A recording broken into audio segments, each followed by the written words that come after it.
welcome to Taking the Myth, your topical, skeptical discussion show. I'm Stephen Knight, and joining me is the one, the only, Iram Ramzan. Iram, how are you? I'm okay. I'm happy because it's sunny. Yeah, it makes a hell of a lot of a difference to us Brits when there's a little bit of sunshine in the air. It's the northern territories where we're from. It can, depending on where you are, the locals tend to, throw spears at it. But we're not used to seeing this big fiery orb in the sky. It's a new name for a band, Fiery Orb. Fiery Orb. Well, if getting now that I live down south, I'm used to this thing called the sun. So I think I've developed tolerance for it. I no longer, go like a vampire. But yeah. Is this really true? Because I had southern friends over a few weeks ago, and they were telling me how they could never live in Manchester because of the rain. And I'm just wondering, is there a massive gulf of difference between temperature, really, between London and the northwest? Oh wait, hang on. We've started the conversation. This is the most British start to a podcast ever. We can't launch the March edition of Taking the Myth talking about the fucking weather. Somewhat of a war on. I don't know if you've noticed. I haven't, Stephen, because no one's mentioned it at all. A lot of people have become Russian experts overnight. Have you noticed? I wonder who you're talking about there. To be honest, it's not a short list. I think we may have been alluded to our favourite former ex-radical, now new radical. Is a new radical, Maajid Nawaz. Yeah, I think we'll pick up about him a little later. But it just seems crazy, doesn't it, that we're currently experiencing war in Europe for the first time in a long, long time, and it doesn't seem to make an awful lot of sense. I was in Manchester the other day, normal weather. I don't know what you're talking about. Fuck London. But there was a protest, pro-Ukraine protest. Lots of people there with Ukrainian roots, many Ukrainians themselves demonstrating against what Putin's currently doing. Is it Putin or Putin? That's the question. It's Putin, okay? Definitely it has poo in it. Shit-tin, yeah? Right, okay. So, because I think I was interviewing people, and I thought just to cover my bases, I alternated between Putin and Putin. It's definitely poo. Right. This is stellar. This is the best start to the podcast ever. We've gone from weather to feces. Yeah. Shitski. This is just such highbrow conversation right now. Like the awards are just going to come tumbling in. So because I'm trying to so obviously there's I don't think, you might feel differently about this, but I can't see any justification whatsoever for Shittin's actions, right? So that kind of leads to the question as to what does he think the reasons are, or how do we explain his mindset? And I was trying to get some detailed answers, and I've actually been reading a few books about it. But when I was speaking to the Manchester Ukrainian contingent, they all essentially said, "No, he's just fucking nuts. He's just insane." Which I kind of appreciate the sentiment, but I don't think it explains anything particularly. What are your thoughts? What's he up to? I don't. Well, speaking as an expert here on everything Putin related, I can't say Putin without thinking shit. We've ruined it, haven't we? We really have. You've ruined Putin for me. I had so much respect for him before that. Well, I don't think it's fair to say that he's completely mad. I think there's an element of madness there. Did you see those pictures of him at some sort of sports ceremony? He was wearing a white roll neck and a massive puffer coat, and he did look absolutely ridiculous. Was this someone? I don't know if this is true, but someone had managed to get a catalogue image of some very high branded Italian fashion label and said that was the jacket he was wearing, and it was something in the region might have of been 10 grand or something daft like that. That would not surprise me. Right. I don't think he's absolutely deranged mad. I think he sees logic in what he's doing, and I think he has been planning this for a long time. You know, these aren't the actions of someone who's necessarily clinically insane. I mean, although he could be. I mean, psychopaths know what they're doing, but I think, are they still defined as clinically insane? I see. Now I'm a psychologist. Oh yeah, we're straying into psychology here now. Psychiatry. So I think he, this is part of some plan of his. He's thinking of his legacy. He's about 70 now, and is he really that old? Yeah. He is, but he's surgery really. To the yeah, but he's surgery to the max. He's definitely had a lot of work done, and he's quite puffy face, so maybe he's on steroids as well. I don't say this as some sort of expert on plastic surgery, by the way. Can I just say, if anyone listening's, any Russians listening that have got access to like Novichok or anything, these are the opinions of one Iram Ramzan only. So if you could just maybe spare me the death by poisoning. So I mean, I'm throwing me under the bus. It's like, it's nothing personal, but this is the fucking Russians. Like, I mean, I love you and everything, but if it comes down to me and you and Novichok. Wow. Oh, after all these years of dedicated service, Stephen, this is how you repay me. Wow. Well, I've been reading a bit, and it seems to me, from my very, very layman understanding of the situation, that it feels like an extension of the glory years, the imperialism of Russia, the Soviet era, and you can't help but feel that Putin. This is ridiculous. They're gonna have to cut all this out. It just feels like he sees Ukraine as the existence of Ukraine almost as an insult to his legacy. Yeah, he doesn't see Ukrainians as a separate people or Ukraine as a distinct country, and it is. Yeah, they call them little. They call it Little Russia in Russia, don't they? I thought that was Belarus. Oh well, there you go. You see, this is what I mean. You know more than me already. I'm an expert, but I think people are already talking about whether a ceasefire could start, and there is a plan for peace, and it's just difficult to know exactly what will happen. Will Ukraine have to give up some eastern territories just for Putin to feel like he hasn't lost face? I don't know. Yeah, there's a lot of glory and honor on the line here for the Russian regime. So, but I mean, just to stray back into my comfort zone a little bit, I think one thing that's worth pointing out to people who have spent a lot of time screaming at the UK government or screaming at Donald Trump's Republicans, saying that it's a fascist regime. I don't think they quite understand what authoritarianism is and how it manifests, and Russia's a perfect example of that. It's hostility towards freedom of the press. I mean, the word freedom of the press is just it's a non-existent concept within the borders of Russia to start with. I'm talking, freedom of religion, for example, minorities. There's a lot of xenophobia there. It is what a lot of people pretend post-Brexit Britain's become.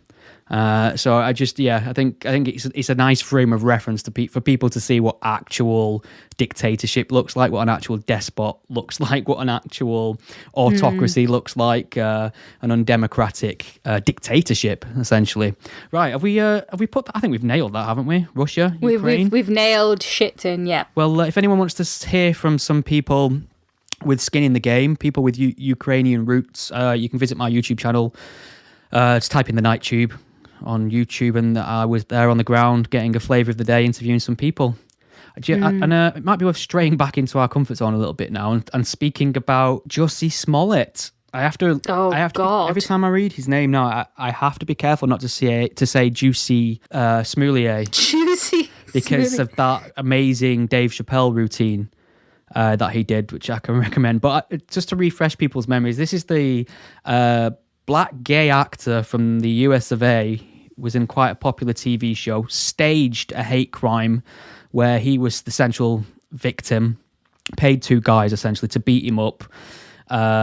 He made a police report, said the guys had put a noose around his neck, doused him in bleach, used some racial and homophobic slurs, had MAGA caps on, MAGA hats, and had said something like, "This is MAGA country." And it sounded like it just didn't pass the sniff test straight from the get-go, but it took a lot of investigation, Chicago police man-hours, when they could have been, it's not like Chicago hasn't got a crime problem that it could be dealing with. It's got to deal with this ridiculous attention-seeking actor. So he's maintained his innocence throughout all of this. However, it's gone to court and he's been sentenced. So, I mean, but the strange thing is he was sentenced.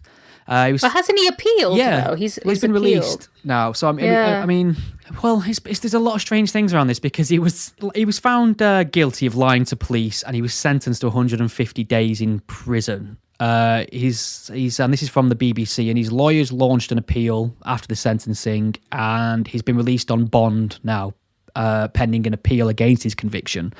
So, I mean, did you notice the very strange comments he made in court? It was all very theatrical. It was obviously, it was right on brand for him, this attention-seeking actor. He started, after he was sentenced, shouting, "I'm not suicidal. I'm not suicidal. If anything happens to me in prison, I did not kill myself." Did you see that? Okay. Yeah, I'd heard about that. I mean, what the hell? Do you think he's another... Jeffrey Epstein. I was going to say. I was going to say that. And I'm like, ooh, shall I? I don't know if I want to make. I think I'm the only person on planet Earth that thinks Jeffrey Epstein hung himself. That's a conversation for another time. one ludicrous case at a time, please. Yeah, let's leave that for another day. So it feels. It's very frustrating to me because at the end of the day, it's not the worst crime you can think of, but it just in terms of what it could have done to the nation's psyche and the fact that the country's almost on a knife edge in terms of racial relations anyway. You were only one, police shooting away from riots and buildings burning, and we had this high-profile actor telling people, he was nearly lynched by Trump supporters in Chicago. I mean, that's a big deal, really, and it just feels like the punishment I don't know if it's been proportionate. It's probably to the letter of the law, but I think to most people it doesn't really feel sufficient. It feels like he's kind of got away with it, and the way things are, I can imagine him carrying on working. I can imagine someone hiring him and just being like, bygones. That's just it, isn't it? His team were arguing that his imprisonment for what they described as a low-level non-violent crime was excessive, and that his health and safety was in danger while he remained in prison. And I'm sorry, but if you can't do the time, don't do the crime. If you're that worried about your fucking mental health, don't go around pretending that you've been beaten up and then lie about it. I don't know whether the sentence was proportionate. Was it too much? But it just feels like if it had been any other person, then, there wouldn't have been this kind of response to it. I think the judge... I like to think that I'm a reasonable and fair man, and I think, given those facts, the judge should have called for a feathering and tarring, and then maybe some sort of stocks where people could throw sort of rotten fruit. I don't know. I'm just spitballing. This is just coming to me now. I don't know if we have any precedent. I would definitely throw rotting fruit and veg at him. Yeah. Just got leftover Subway sandwiches to make it on brand. Well, we'll see what happens to Jussie Smollett. It does feel like he's not got away with it. You know what? If he gets a job after this and so soon, then he will have gotten away with it. And I think it's just ridiculous. I think that the man is a complete tosser. I think you're right, and I think you've just kind of made me realise why I'm so annoyed. And so I don't really believe in cancel culture. I think if people make mistakes, they should be able to work again. However, I think that must follow on from some sort of contrition, some sort of remorse or, a fucking apology. This is a man who's maintained his innocence through undeniable exhibits of evidence against him. Like they've got like there's no way he can be telling the truth anymore. Like the curtain's been drawn back and the people he paid to stage this with him have testified against him. So I don't know. I mean, I don't know how he's maintaining this weird fantasy. I think he said something in court as well.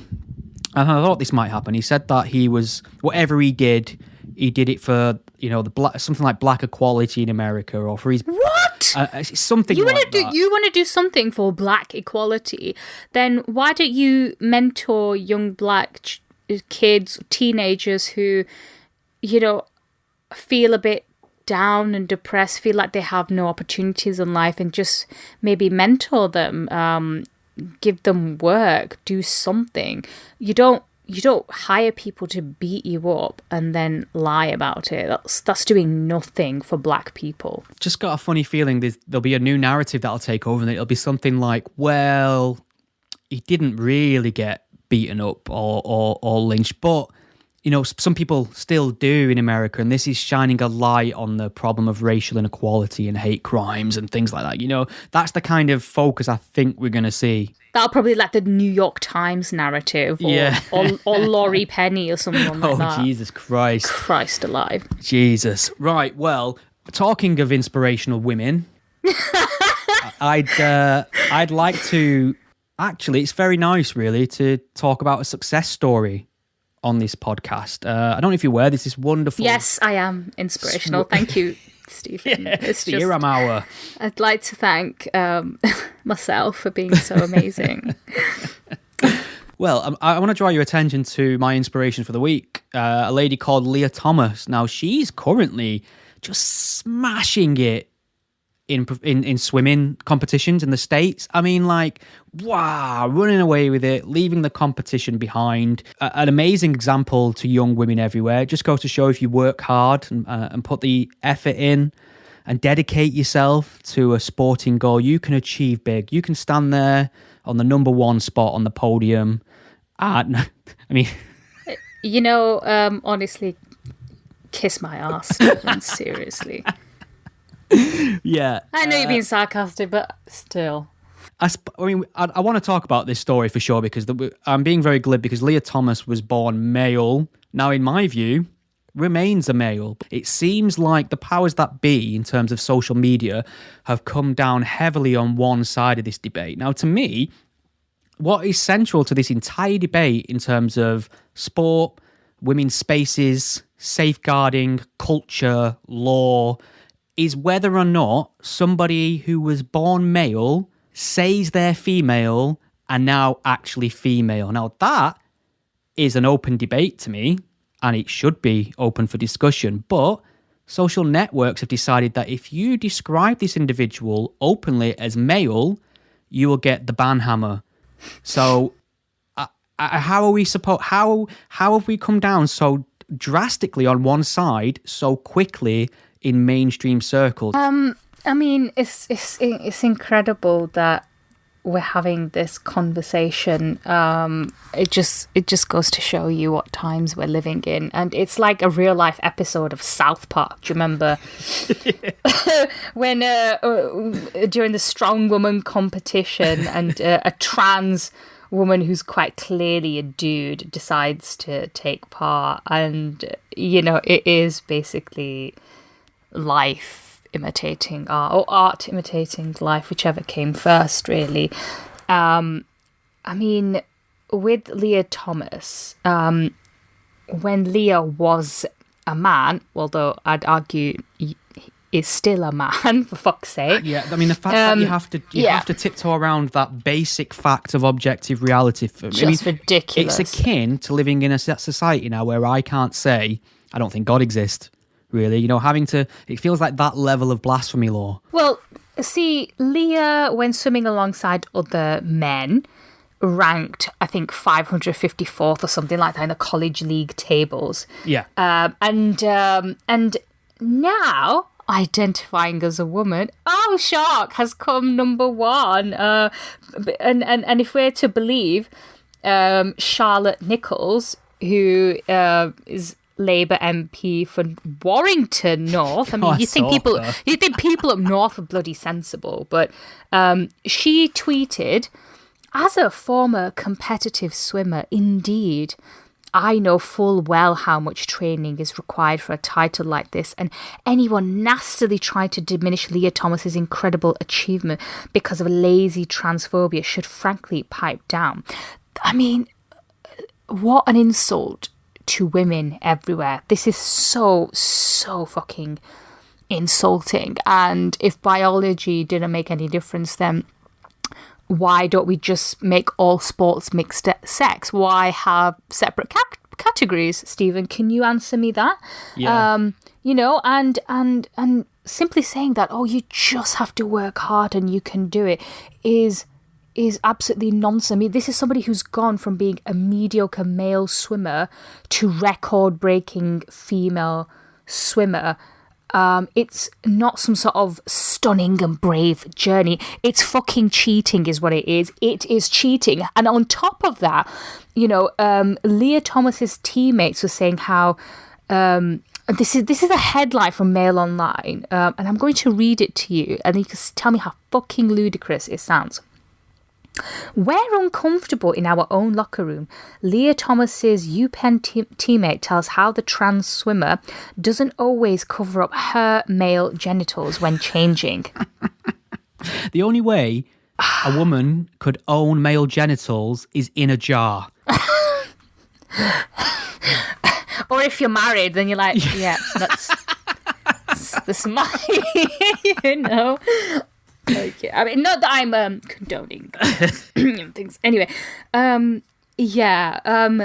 sorry, but how doesn't anybody think that's a safety concern that this she is going around in a women's locker room and walking around with male bits, for fuck's sake? I mean, if you're going to do that, then why segregate changing rooms at all? Why segregate sports at all? Why not just have it all one then? There's a reason why we don't have mixed sports. There's a reason why we have separate categories, because men do have a biological upper hand here. It should not be controversial to say so, and we should not be congratulating Lia Thomas because Lia Thomas is a fucking cheat. That is what I think.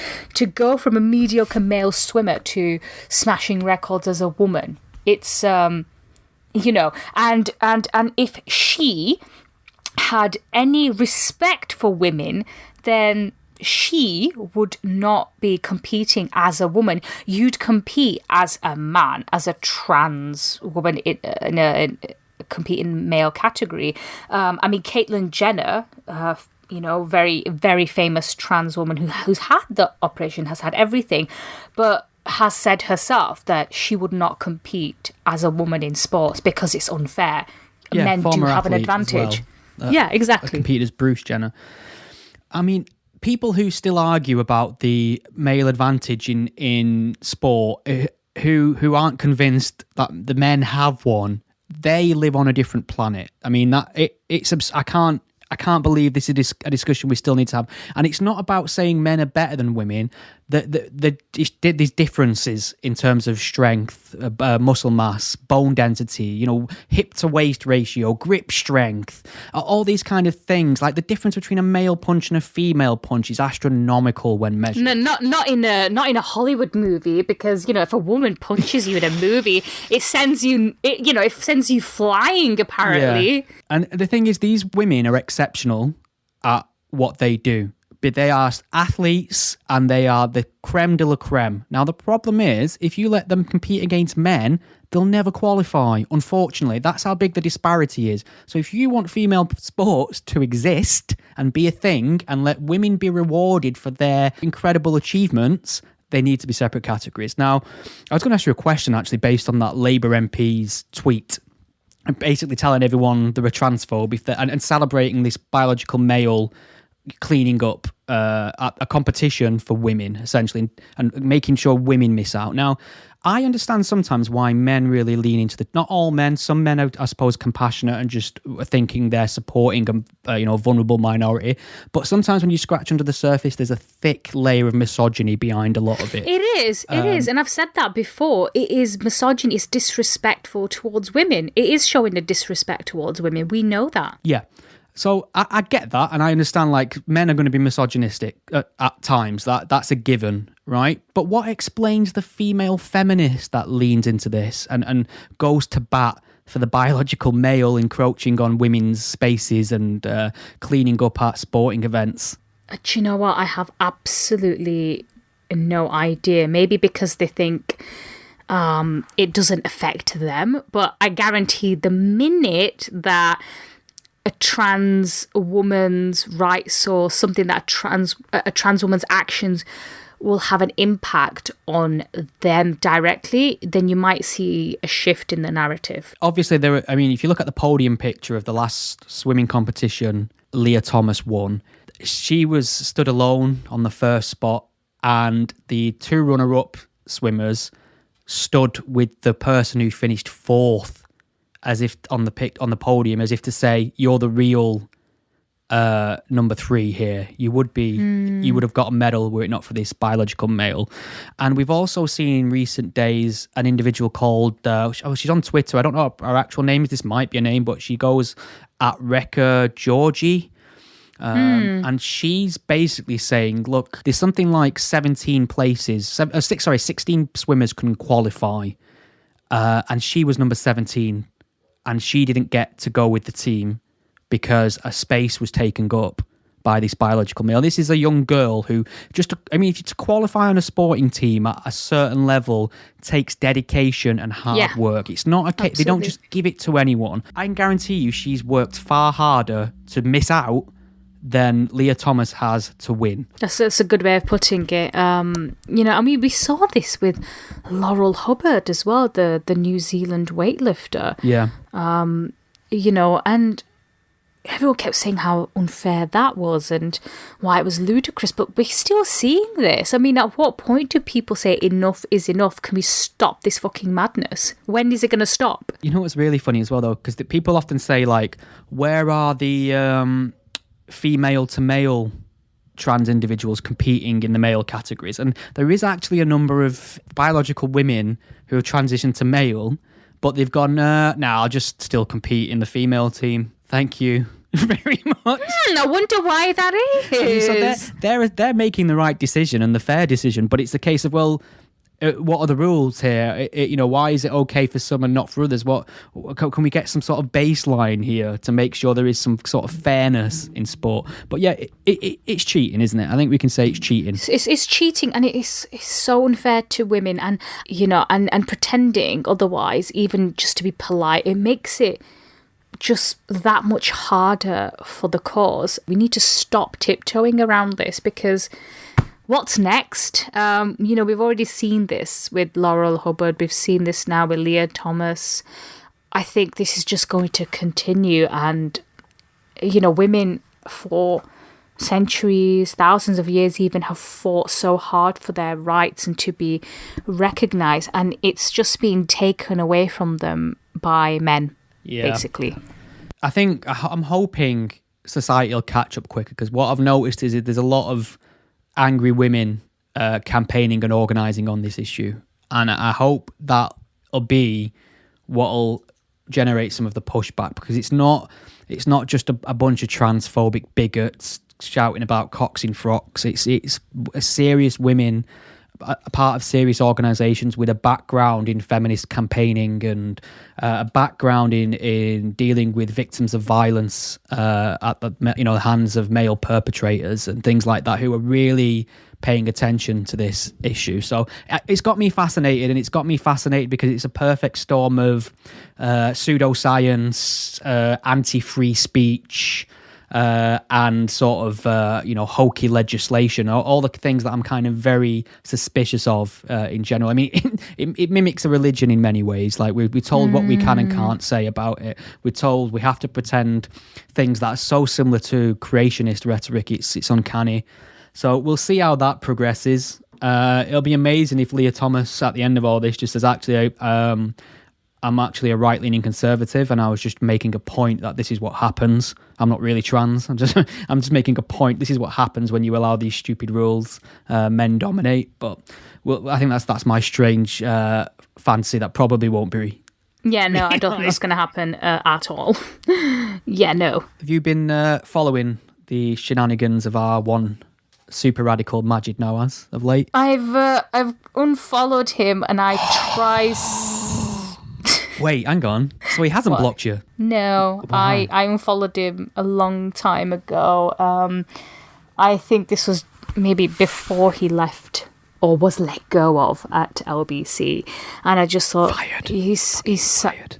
Yeah, I just thought he sounded pathetic, and I just could not be bothered having him on my timeline, and ending his tweets with that phrase, "We warned you, you will see this." Who is we, first of all? Anyway, so yeah, I try not to follow what Maajid's doing, but occasionally it pops up on my timeline because a lot of people now have just turned against him now. I think there's only one person who I saw. I think the talk radio host Maajid Nawaz or something. You've made that name up. That's not a real fucking person. Shut up. It's something like that. I think he works at talk radio, and he posted a picture of Maajid saying, "Oh, always guaranteed to have a good night out." And I thought, yeah, you're the only one who... Oh, I did see that. Yeah, something like regardless of what we agree on and what we don't.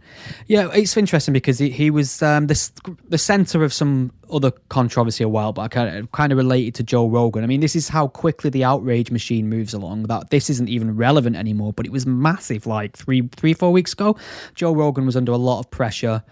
There was a lot of campaigns, people trying to get Spotify to essentially remove him. A couple of artists pulled their music from Spotify in protest, or threatened to at least. A few advertisers, I think, because there is some genuine concerns about Joe Rogan's output during this pandemic. He seems to invite any old anti-vax crank on to speak at length, and in the midst of all this, Maajid had flown out to, I think it's Austin, Texas, he records in Rogan, and recorded an episode with Joe Rogan, and then that episode was quietly shelved for several weeks whilst the dust settled on Joe Rogan, because obviously having Maajid on right in the midst of all that would just reignite all the controversy and attention again. Maajid seemed to start this strange campaign about like, release the episode, don't let big tech censor me. We're kicking up a lot of fuss about it, and it dropped, and I watched it all, and it was a shit show, a real shit show.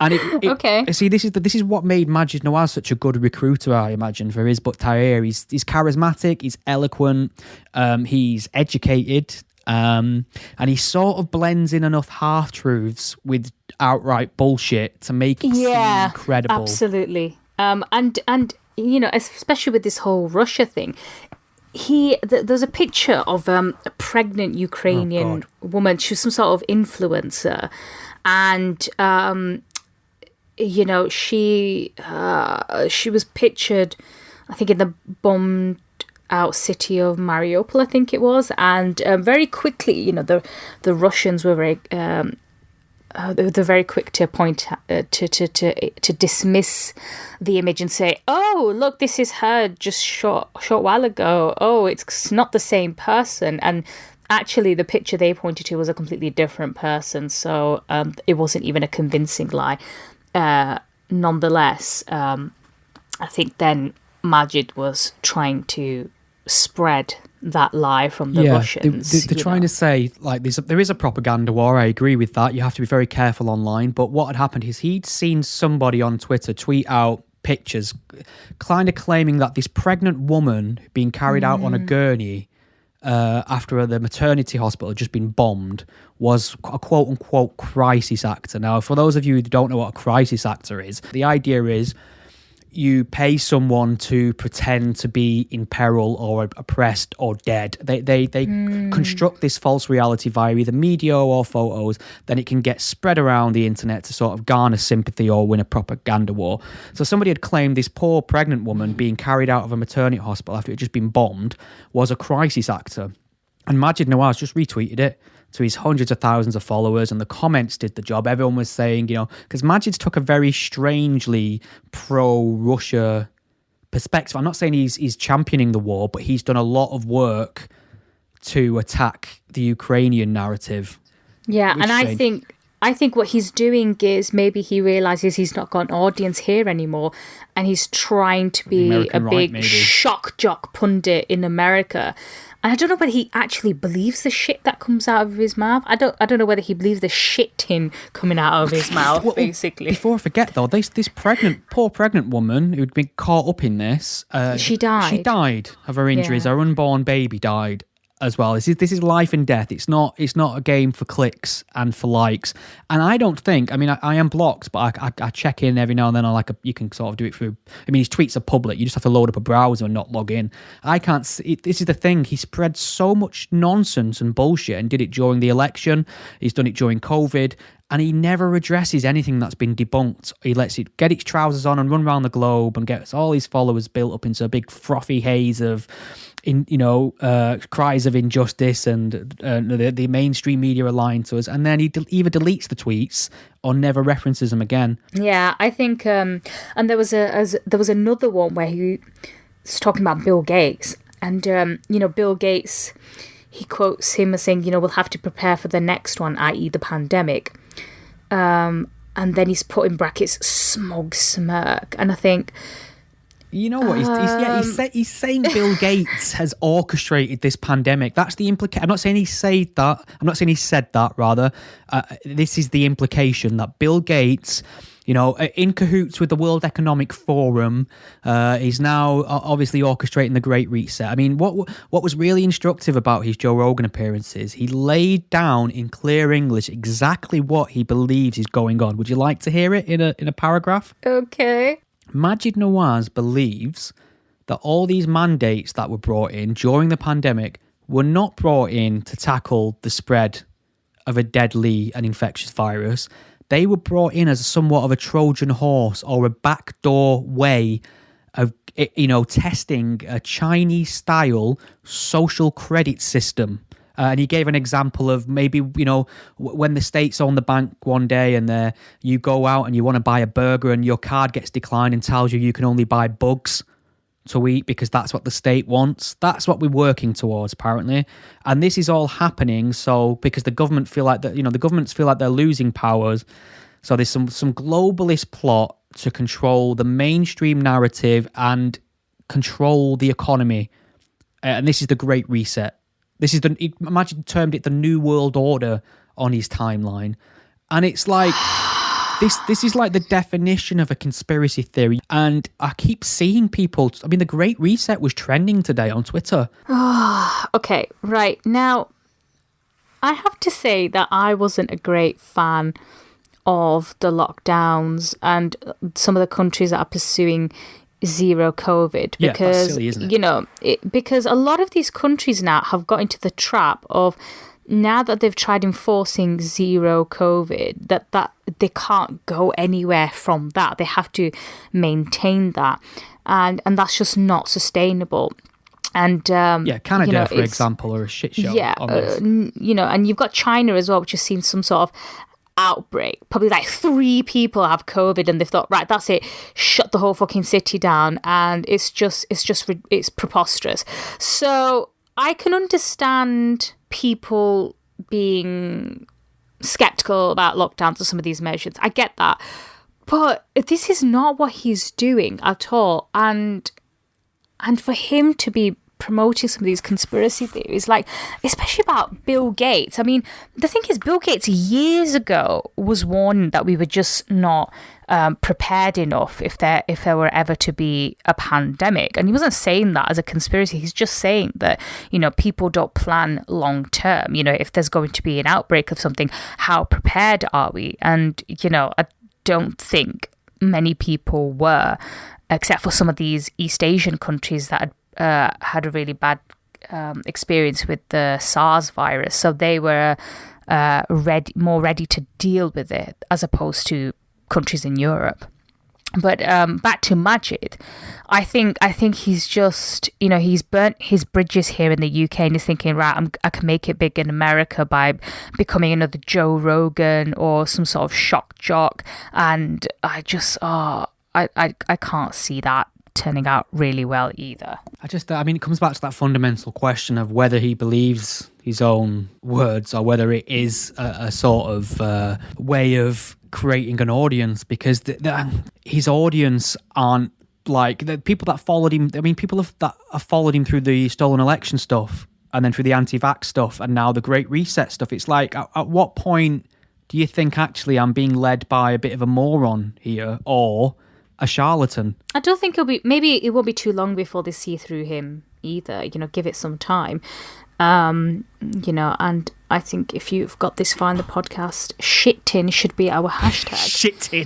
Shit tin, both Vladimir and Maajid. Shit tin, both of them. Shit tin foil for Maajid. Yeah. Yeah, it's just disappointing. So there's that. We'll see what he's doing next week. Maybe he'll be reigniting fears over faked moon landings, maybe he'll convert back to Islam or something. That'd be full circle, wouldn't it? I think it's one of them things where if you get thrown out to the world and you're getting so much heat, noise and opinion that comes back at you, and as he did when the Southern Poverty Law Centre put him on that list, he kind of blew up a bit. I just think it's difficult to navigate anymore. I think there's no way you can navigate through that noise without something being taken from you. And in this case, I feel like it may have been a bit of sanity. But, when we're all eating bugs and when we own nothing and we're happy about it, we'll be apologising to Maajid Nawaz. Yeah, I don't think so. No, not a chance.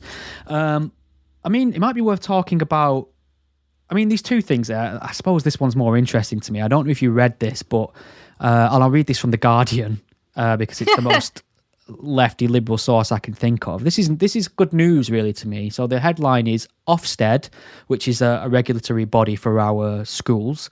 They basically check the curriculum, make sure everything's kosher. They've downgraded an American school in London because of a over-focus on social justice. So inspectors were sent in after parents complained of woke agenda at prestigious day school. It's fun to me and kind of positive that how quickly that's fell into the public consciousness, the word woke, and we all know exactly what it means when we say it, and parents are saying it in the direction of schools now. So one of London's leading independent day schools has been downgraded by Ofsted after inspectors criticised some of its teaching for focusing more on social justice than subject knowledge and a culture where alternative opinions are not felt welcome. Just sounds like social justice in a nutshell, that, doesn't it? Sounds like a school for Twitter, yeah. basically. Yeah, the hashtag academy. Wow. It's just incredible, isn't it? God, you can see why some people think that that's all kids are learning in school these days. Yeah. For heaven's sake, the thing is, school should be an environment where you're not taught what to think, really. You're given the tools and how to think critically. You should be exposed to as many opinions as possible, as long as they're not, shit tin. As long as they're not shit tin. As long as you don't have Maajid teaching you, I think you're all right. And this is a school, by the way, that charges, 32 grand per year for older pupils. So, yeah, so parents were concerned about this so-called woke agenda, weren't they? And you know what it'll be? It'll be, quote-unquote critical race theory. We'll all be taught that whiteness is problematic and that we live in a white supremacist structure and, And Lia Thomas is a woman. Yeah, Lia Thomas is a woman. But it's like, and this gets framed when something like this happens, the left run with it and go, oh, we're no longer allowed to teach about racism in school. And that's not it at all. Like, you absolutely should, and you can. And you should be able to speak about it in terms of its impact currently, in terms of society and culture and infrastructure, all those things, and definitely historically, obviously. But it depends how it's being taught. If you are taught it's only one thing and you can't question it, that's not education, that's indoctrination. So good. I'm glad they've had a slap on the wrist, and this is, it isn't just about wokeness. I've read stories out on this podcast when they've done this to Hasidic Jewish schools that have tried to force their brand. We've obviously spoke to death about the Trojan horse plot, which I think, do you want to touch on some recent podcasting, some stellar journalism on that topic?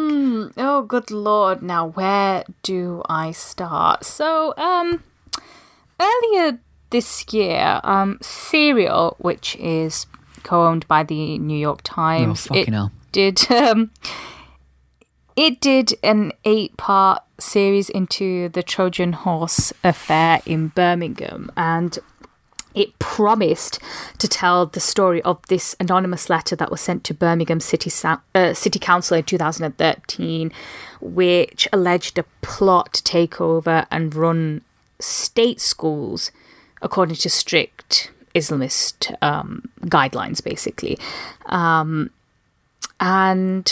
this series was supposed to be some sort of investigative journalism, and yet I don't know if you listened to it, but I just thought it was the most one-sided account that minimised child protection concerns raised during this Trojan horse controversy, misogyny, homophobia. And the ringleader of this was supposed to be a man. Supposedly, the ringleader was this man called Tahir Alam. He was a governor at one of the schools. And in this podcast, they present him almost as though he's innocent. And he's been banned from being allowed to be a governor in schools. He's not allowed to go near schools or teach. Some strange narrative. And have any rule. Some strange narrative that's taken over, that actually this was a washout. Nothing was found. It was all one big hoax. And not only was it a hoax, it was all inspired by some sort of Islamophobic bigotry. Exactly. And the thing is they very quickly established that this anonymous letter was supposedly a hoax. And the point is, if you've got a letter that you think is a hoax or what's in it is not true, then you go about trying to prove why it's not true. And actually, they found the contents of the letter were pretty accurate, and no one did establish whether this letter was a hoax or not. It's believed to be one, but no one knows for sure. But what we do know is that the contents of the letter were, accurately reflecting what was happening in the ground. Michael Gove said it was evidence that violent extremism was blossoming unchecked by the Home Office, although I don't think that's quite correct. It wasn't about violent extremism necessarily, so that's a bit of a misnomer. But anyway, this podcast seems to think that there was no organised plot, and that the media and the government, they're all Islamophobic. The guy, Hamza Sayed... See the guy with the hook? He's wrong Hamza. I'm going to do that joke every time so you say racist. Hamza from now on. I think that's the third time I've done that joke, and I'm going to keep doing it. Sorry, go ahead. So, Sayed, basically, he's exposed in the podcast as having sent letters to a lot of these people that they want on the podcast and witnesses. He writes in the letter, God, what a fucking rookie mistake, putting things into writing. He says, I never believed the narrative. I don't think Tahir Alam did anything wrong. I think blah, blah, blah, blah, blah. Very objective I don't voice believe here, Michael Gove. He doesn't want to be objective, and he says it. and the Humanist UK, they're presented as some sort of racist Islamophobic group. So he speaks to his brother. He says, "Oh, what do you think about the Humanists?" And his brother's like, "Oh, yeah, I remember them at university." And, the feeling was that they're just sort of a bit Islamophobic and racist. I thought, oh, that's quite objective of you. And some of these teachers and teaching assistants, they were caught in a WhatsApp group making homophobic comments. One referred to gay people as animal and satanic, and that's almost downplayed, really. Think, oh yeah, okay, that was bad, but still, Islamophobia. All of this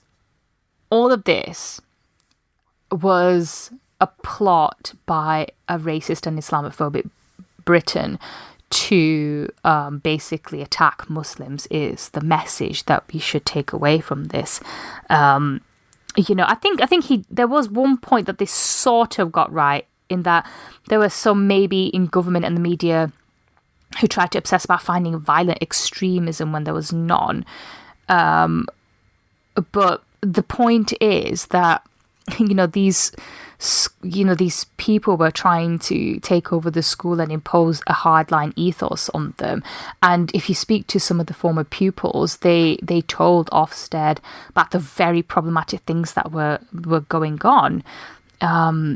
But yes, if you listen to this podcast, then you'd go away with the impression that it was all staged because of some sort of dispute among staff in one school, and the media ran with it because it was all just Islamophobic, basically. It was all Islamophobia. It's interesting. You've touched on a massive problem here that we have around this discussion, that the layman, the person who's not very versed in this whole Islamist versus jihadist dichotomy. This is what used to happen when you used to interview Islamists on TV. They didn't call for violence or anything, and people thought, well, they're peaceful. But it's because you didn't know what questions to ask. As soon as you started asking the right questions about minorities, feelings towards the kuffar, feelings about, women, homosexuals, what should happen to who under Sharia law, that's when the mask slips, and that's where you find out actually there's some very dark and disturbing things being taught to young children in schools. And that's kind of what a lot of these investigations have since uncovered about these schools, in terms of just some of the literature you could find in some of these school libraries was quite shocking, if I remember correctly. Yeah, definitely. Yeah, I mean, they were promoting in school that women should never refuse their husband's sex because the angels will curse them. So there's no problem there. It's not violent extremism. So not in the sense of Allahu Akbaring on the tube. So all tickety boo. Yeah, so I saw some of your tweets on this, and I could kind of oh my god, see you were holding back a lot of rage just by the sheer kahoonies on this guy to misrepresent this entire thing the way he did. I mean, this guy should have stuck to being a doctor. He left medicine to become an investigative journalist. Mate, should have stuck to your day job. I mean, I got trolled majorly, but fortunately I've muted all these sad fuckers, so I couldn't see what they were saying. But loads of people were messaging me saying, "Are you okay? You okay, hon? You all right?" And I said, yeah, why? Because I couldn't see their replies, but other people who had defended me, they were getting attacked as well. So, yeah, soz about that, My mentions exploded the other day. Oh, God. And it didn't, I'm used to, it's happened so many times now, I don't even think about it, but I was getting messages of people like, I hope you're okay, I hope this isn't getting you down, can I send you a bottle of whiskey? I'm like, really? It's like, seriously, it's like, if it goes in my pocket, it's forgotten what I did, my mistake. So these last few, I mean, I think we're on the same page in terms of gender and the whole trans debate, and that we put out no end of content to that tune. I've also had very gender critical authors on my show, from Deborah So, Helen Joyce. I've had the trans commentator Rose of Dawn, who's kind of gender critical, strangely, and Debbie Hayton, who's very gender critical as well. So I think you'd have a good shout for me being slightly biased on this issue, which I'm not saying I'm unobjective, but it's clear which way I lean on this topic. So I thought, why not mix it up? I'll get two trans people on my show who disagree on the issues just because I think it's important to see that there isn't just a trans viewpoint. Trans people are diverse in thought like any other group, and you shouldn't just assume that when you have the pro-progressive rights perspective, quote-unquote rights, you are suddenly pro-trans rights or pro-trans, when really, if you spoke to a lot of trans people, you'd see it's quite a mixed view there. But my sin, basically, Iram, was to get, apparently, 2 men on to talk about women's rights. 3 men, sorry, if you include me. So there's 3 of us sat around, 2 biological men, 2 female trans women, talking about trans issues. So a lot of the gender critical feminist found my account and went for me as if I was some sort of wishy-washy left-wing trans women are women kind of man. So my mentions went fucking mental for about 2 days. Yeah, that was just from me alone. Sorry about that. You were doing it by mail as well, just to be sure. Yeah, sorry. Right, do we want to talk about how we feel about Russia Today being banned? Because I'm not even entirely sure how I feel. I have mixed views. I have mixed views. I'll just read the headline from the BBC. So, Russia Today, news channel, Russia Today's UK licence revoked by Ofcom. Ofcom's our media regulator in the UK, kind of decides whether or not we're keeping to the rules of responsibility, impartiality, objectivity, especially when it comes to news, things like that. Now, okay, I'm not for banning news outlets specifically, but if there is a standard and that standard must be adhered to and that's what you're opting into, then I suppose Ofcom can do what they like. And I suppose the question is, why is this only happening now? Why hasn't this happened before? Because we all know Russia Today is a propaganda outfit for the Russian regime. I think the reason is because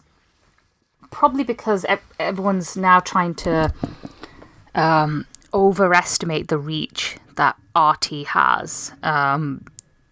It's been seen largely as a crank channel, and if you already believe in that line, you'll watch things like that. It's not going to sway any new people, and I think I understand the reason. If they're blatantly coming out with lies or breaching broadcasting rules, then it's fine to fine them or something. But is censorship really the way to go? You have someone like, say, Nadine Dorries, who claimed that free speech is being exploited. But I don't know if I trust her to defend media rights and free speech, to be honest. One of the champions of the digital rights bill. Yeah, there you go. So, I don't know. I think, isn't it better to know what Russia is saying and telling its audience rather than banning them altogether? Maybe, I don't know if there's a right or wrong in this, but I don't know. I don't think we should be clamouring for more censorship, to be honest with you. I tell you what we need to spare a thought about. Poor Moansar. God, yeah, who's going to hire him now? Yeah. There you go. It's a station for fucking cranks. Oh, Maajid should be a presenter. And Jeremy Corbyn used to recommend it as a trusted media source back in the day. So Exactly. There are quite a few politicians who have taken money from the Kremlin to spout a load of crap, but should we really censor it on that basis? I'm happy to hear alternative viewpoints on why we should get rid of it, but my first instinct should be we shouldn't censor it, and really most people don't even watch it or want to watch it anyway. It's seen as a channel full of cranks and propaganda anyway, and people should be free to watch it or not, and I think most people don't really watch it in this country. Yeah, I think, you see, so I'm just trying to dig a bit more on Ofcom because I was trying to find some specificity about it, rather than it just, it feels clearly political, but if the rule is, if you're constantly breaching impartiality rules, and you're a news channel and you can't, and it's blatant, because apparently the channel's been fined like £200,000 in the past for impartiality breaches.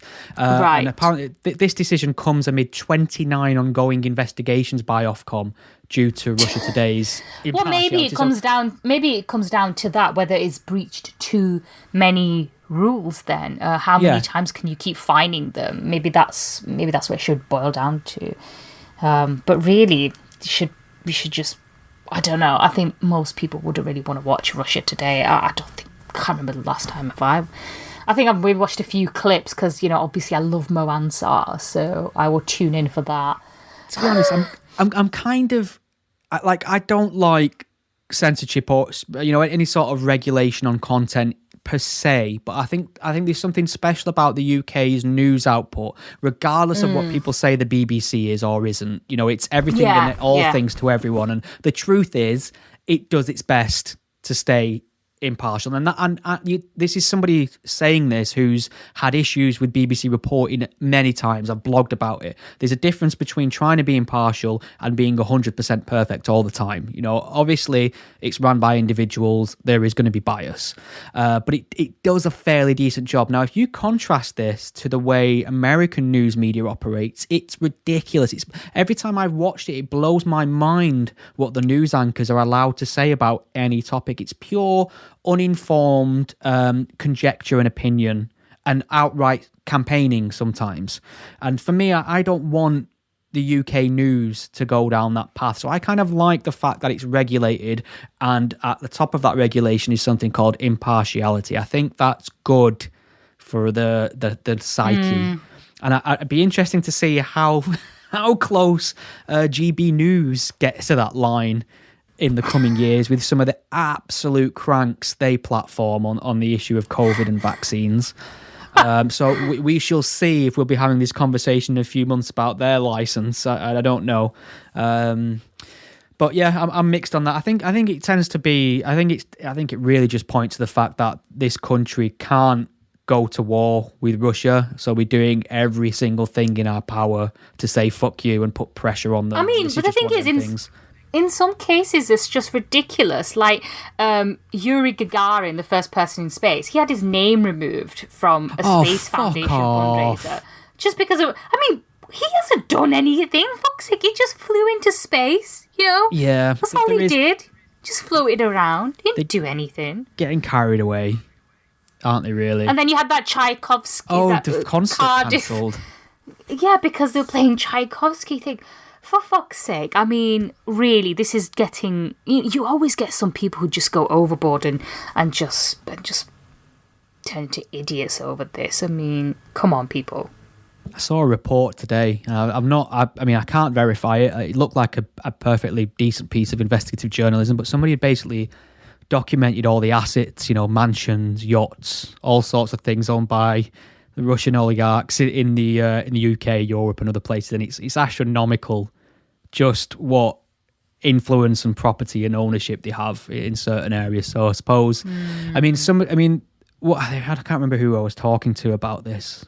I think it was probably with a few friends down the pub. Actually, I was saying like, is it fair to really be hitting Russian millionaires because of what the Russian state is doing, Russian millionaires that operate in Europe and the UK? And they were telling me essentially, look, there's no way you can be a Russian national with that amount of money without being in the pocket of the state. They are the Russian state, essentially. So they always say that there's a handful of people really in Russia that have all the wealth and have all the power, and the point they're trying to say is that in order to hit Shitin, that you've got to go for his allies, you've got to hit them where it hurts, and that's in their pockets. Yeah. Whether that'll make a difference, who knows? But to kick his assets. Yeah. Have we nailed it for March? Is that what's just happened here? We have, yeah. I feel light now. I can go on holiday next week without feeling burdened with all this anger and injustice. There you go. Where are you going again? Turkey? Yeah, I'm going to Turkey. First holiday in just over 3 years. So I am well excited. Going on your jollies. That'll be fun. My jollies.